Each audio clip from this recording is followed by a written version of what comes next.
Probability का use Mendel के laws of inheritance की वजाहत के लिए किया जा सकता है।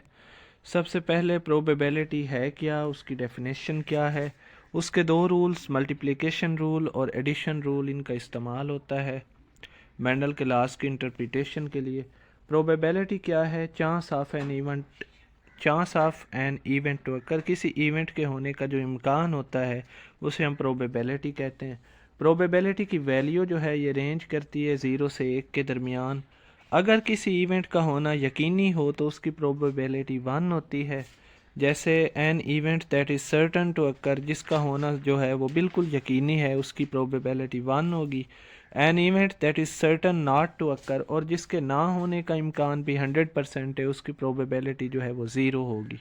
इसके अलावा जो कि तमाम पॉसिबल आउटकम्स होते हैं किसी इवेंट के, जब हम उनको जमा करते हैं तो उनका सम जो है वो 1 के बराबर होना चाहिए। ये भी प्रोबेबिलिटी का एक रूल है। मिसाल के तौर पे टॉसिंग ऑफ कॉइन जो है हमारे पास वो एक इवेंट है, और जब हम किसी कॉइन को टॉस करते हैं तो दो हमारे पास नतायज आ सकते हैं, या तो हेड या फिर टेल। तो ये हेड और टेल जो हैं ये इस इवेंट के आउटकम्स हैं। इसके अलावा प्रोबेबिलिटी के दो रूल्स होते हैं। मल्टीप्लिकेशन रूल को हम तब यूज़ करेंगे जब हमारे पास जो होने वाले इवेंट्स हैं वो इंडिपेंडेंट हैं। जैसे जब हम किसी कॉइन को टॉस करते हैं तो हेड भी आ सकता है और टेल भी आ सकता है, तो ये इंडिपेंडेंट इवेंट्स हैं और इनके लिए हम मल्टीप्लिकेशन रूल इस्तेमाल करेंगे। मल्टीप्लिकेशन रूल का क्लू हमें कैसे मिलता है? अगर स्टेटमेंट के अंदर एंड का लफ्ज़ हो तो ये हमें सुजेस्ट करता है कि यहाँ पे हमें मल्टीप्लिकेशन का रूल जो है वो अप्लाई करना चाहिए। इसके अलावा दूसरा रूल होता है प्रोबेबिलिटी का एडिशन रूल। एडिशन रूल को हम उस सूरत में लगाते हैं जब हमारे पास जो इवेंट्स होते हैं वो म्यूचुअली एक्सक्लूसिव होते हैं। इसका क्या मतलब है कि एक इवेंट के होने का मतलब है कि दूसरा इवेंट जो है वो अब मुमकिन नहीं है। मिसाल के तौर पे जैसे हमने मेंडल का लॉ पढ़ा था, तो उसमें जब F1 में हमारे पास एक हेट्रोजाइगस इंडिविजुअल होता है, तो उस हेट्रोजाइगस इंडिविजुअल से अगर हम F2 में भी हेट्रोजाइगस इंडिविजुअल बनाना चाहते हैं, यानी हम जो है ऐसा जो है प्लांट चाहते हैं जिसमें सीड शेप की अगर हम बात करें तो उसमें कैपिटल आर और स्मॉल आर जो है वो होना चाहिए उसकी जो है जीनोटाइप। तो इसमें अगर कैपिटल आर जो है वो एग से आएगा तो जो स्पर्म है उससे लाजमी स्मॉल आर आना चाहिए। अब दूसरा जो है कैपिटल आर हम नहीं यहाँ पे लेके आ सकते, क्योंकि इस तरह हमारे पास जो जीनोटाइप है वो होमोजाइगस नहीं रहेगी बल्कि वो हेट्रोजाइगस वो जो है हमारे पास होमोजाइगस हो जाएगी, हेट्रोजाइगस नहीं रहेगी। यानी इसमें कैपिटल आर के आ जाने ने दूसरे इंडिविजुअल से कैपिटल आर के आने के चांसेस जो हैं उन्हें ख़त्म कर दिया है। दूसरे वर्ड्स में हम ये कहेंगे कि एक इवेंट के होने ने दूसरे इवेंट के होने को ख़त्म कर दिया है, या उसके चांसेस को जो है ज़ीरो कर दिया।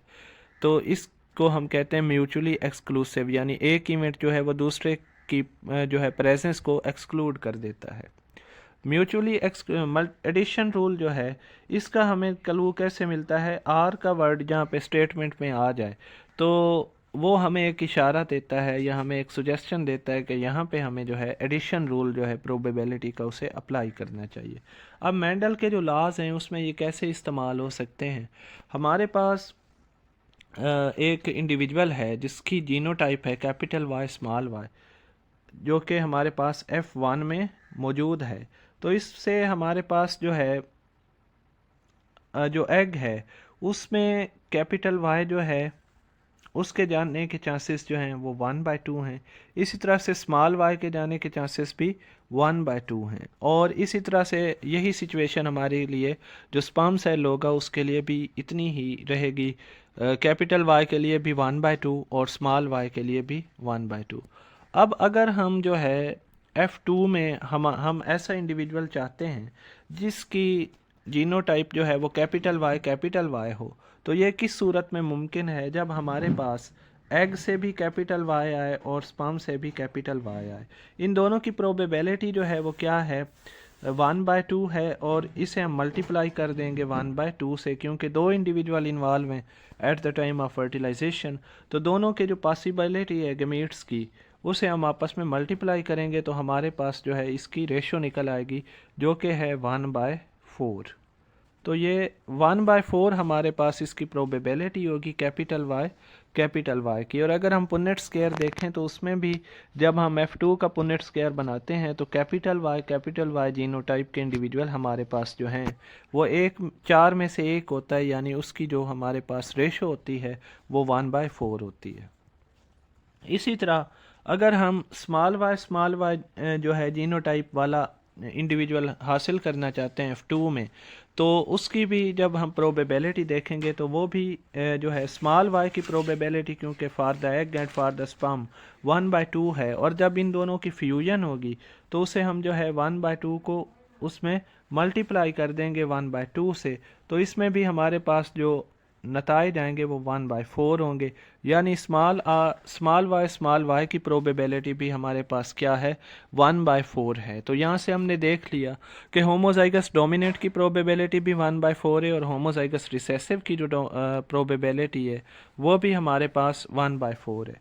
अब अगर हम कोई हेट्रोजाइगस इंडिविजुअल हासिल करना चाहते हैं, जैसे यहाँ पे हमारे पास है कैपिटल वाई स्मॉल वाई, तो उसकी दो पॉसिबिलिटीज़ होंगी हमारे पास, या तो कैपिटल वाई जो है वो मेल से आए और स्मॉल वाई जो है वो फीमेल से आए, ये एक पॉसिबिलिटी हो सकती है।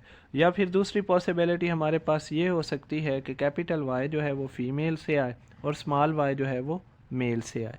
तो क्योंकि ये दोनों इवेंट हैं और जो म्यूचुअली एक्सक्लूसिव हैं, यानी अगर आपके पास कैपिटल वाई जो है वो मेल से आ गया है तो फीमेल से कैपिटल वाई नहीं आ सकता, फीमेल से हर हाल में जो है स्मॉल वाई आएगा।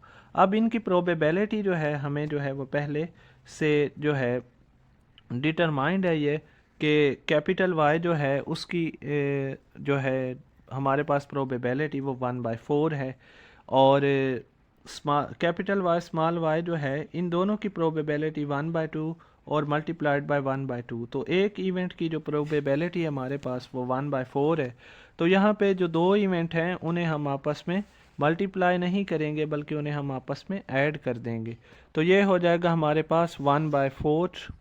इसको अगर हम जो है ये सब को क्लियर कर दें तो 1/4 को हम जो है ऐड अप करेंगे 1/4 से, तो ये हमारे पास इसका जब हम जो है वो एलसीएम लेंगे तो वो 4 आएगा, और इधर भी हमारे पास 1 है और इस तरफ भी 1 आएगा, तो ये हमारे पास हो जाएगा 2/4। और जब हम इसे सिंप्लीफाई करेंगे तो ये हमारे पास आ जाएगा 1/2। यानी हमारे पास जो हेट्रोजाइगस जीनोटाइप है उसके लिए जो प्रोबेबिलिटी आएगी हमारे पास वो 1/2 होगी। यानी हमारे पास इसमें से जो हाफ इंडिविजुअल हैं पुनेट स्क्वायर के वो हेट्रोजाइगस होंगे। तो अगर आपको याद हो तो उसमें हमने जो जीनोटाइप हमें मिली थी मेंडल के लॉ ऑफ सेग्रीगेशन के बाद वो भी 1:2:1 थी। उसमें 1 इंडिविजुअल जो है वो होमोजाइगस डोमिनेंट था यानी 1/4, 2 इंडिविजुअल जो हैं वो हमारे पास हेट्रोजाइगस थे और ये 2/4 होगा, और जो उसे सिंप्लीफाई करें तो 1/2 आता है, और 1 इंडिविजुअल जो है हमारे पास वो क्या होगा, हमारे पास हेट्रोजाइगस रिसेसिव होगा।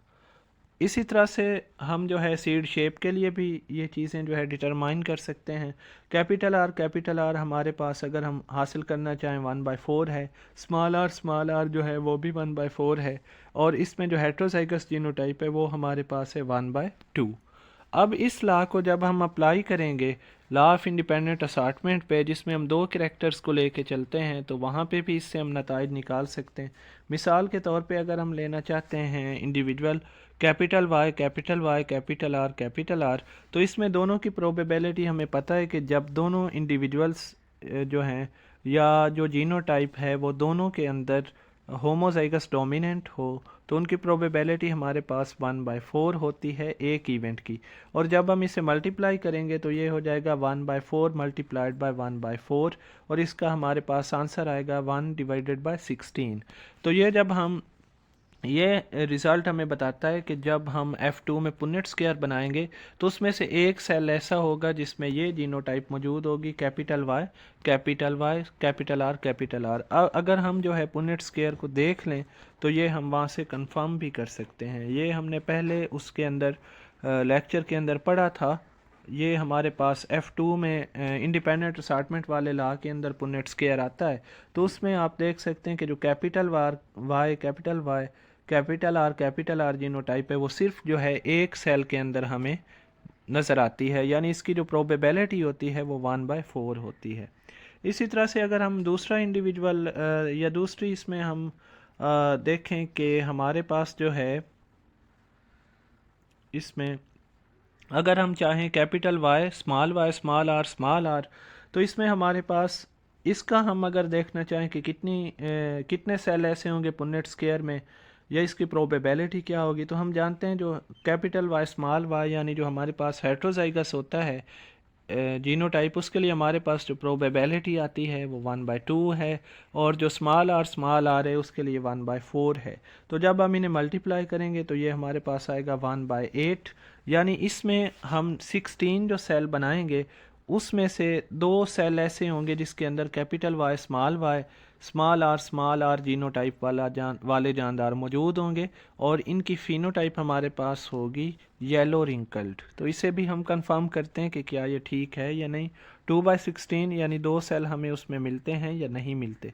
तो इसमें आप देखें कि हमारे पास जो है 2 सेल ऐसे हैं जिनमें येलो रिंकल्ड जो है या capital Y small R genotype मौजूद है। एक ये वाला सेल और एक जो है यहाँ पे ये वाला सेल, ये दोनों जो हैं इनकी इस तरह की खसूसियात हैं। तो इस तरह हमारे पास जो रिज़ल्ट आता है वो 2/16 आता है, जिसे हम जब सिंप्लीफाई करते हैं तो ये हो जाता है 1/8। तो इस तरह से हम प्रोबेबिलिटी को यूज़ करते हुए हम जो है जो जीनोटाइप्स होती हैं या जो मुमकिन जीनोटाइप्स हैं उनकी हम जो है रेशो निकाल सकते हैं। और इसका फ़ायदा हमें यह है कि जब जैसे जैसे हमारे पास किसी क्रास के अंदर खसूसियात बढ़ती जाती हैं तो हमें बड़े से बड़ा पुन्नेट स्क्वायर बनाना पड़ता है जो कि ज़्यादा स्पेस लेता है। उसकी बजाय अगर हम जो है प्रोबेबिलिटी के ये 2 रूल्स यूज़ कर लें, मल्टीप्लिकेशन रूल या एडिशन रूल, तो हमारे लिए जगह भी बचत होती है, टाइम भी हमारा कम जो है वो वेस्ट होता है, और इससे जो है हम अपने मतलूबा नताइज हासिल कर सकते हैं। जब ये ज़्यादा कॉम्प्लिकेटेड होते जाते हैं ये लास्ट जो हैं, तो इसमें हम दोनों को कंबाइन भी कर सकते हैं, यानी मल्टीप्लिकेशन और एडिशन रूल जो है इसे हम कहीं कहीं कंबाइन भी कर सकते हैं।